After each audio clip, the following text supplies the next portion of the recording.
Using a Cricut to cut bulletin board letters has saved me hours each year. Imagine this. It's back to school week and it's 10 o'clock at night. You're watching a show while you're still cutting out the last few letters of your newest bulletin board. Your hand starts to cramp again, and you seriously start pondering your life's choices.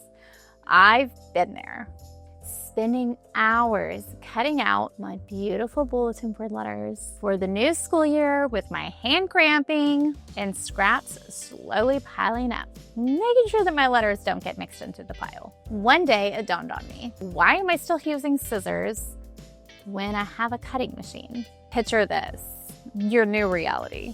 You type your bulletin board letters once, pick a cute font, press go, and your cutting machine cuts it out perfectly in a matter of minutes. No hand cramps, no last minute Target runs because you ran out of paper, no more piles of papers stacking up.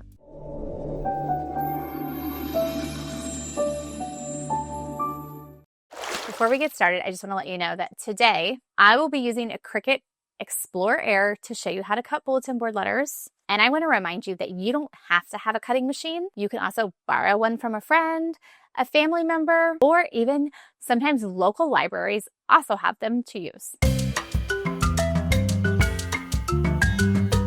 All right, so first up, here's what you'll need. A cutting machine. We're gonna go ahead and I'm gonna go ahead and be Cricut specific today because that's what I have. I don't have a Silhouette. So then you'll also need the Cricut Design Space software, which is free. Cardstock. I like to pick colors that match my classroom theme. A standard grip mat. And then optional is lamination sheets if you want to reuse the letters or you want them laminated. Okay, so we're going to open Cricut Design Space. And if you need to log in, you log in and then you'll click on to make a new project. The first thing we're going to do is we're going to add a text box. And we are going to want to choose our font. I'm going to be using KA Joyful today. You're going to click in your system to get to that font. It's a font that I've already uploaded into my computer, and then simply type your letters. You'll want to remember to choose a bold, teacher-friendly font that kids can read, and then we're going to resize our letters based on our board. I love for it to be about 6 to 8 inches for heading letters. Depending on how you want to cut your letters, you are going to attach them or remove them individually. So here you can see I'm individually moving them because I'm actually going to cut each one out of a different color. The color in Cricut doesn't exactly have to match, but what this does do is it helps remind me what color I'm going to get.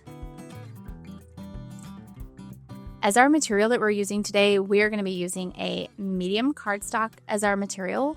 All right, so you can see at the top, number 1, base material set to cardstock plus. That's because we have a heavier, I'm using a heavier cardstock, which is basically like a cardstock. I went and bought the 12 by 12 sizes from Michael's, and that was the heavy cardstock. All right, then we're going to load our cardstock onto our mat, insert into our machine, press go, and let our Cricut work its magic.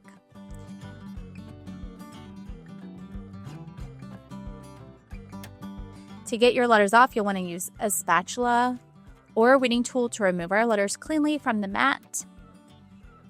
If you're using a printed or patterned paper, make sure you watch your orientation just so that all your letters match. Step 5 is going to be to mount our letters with glue dots, double-sided tape, or staples.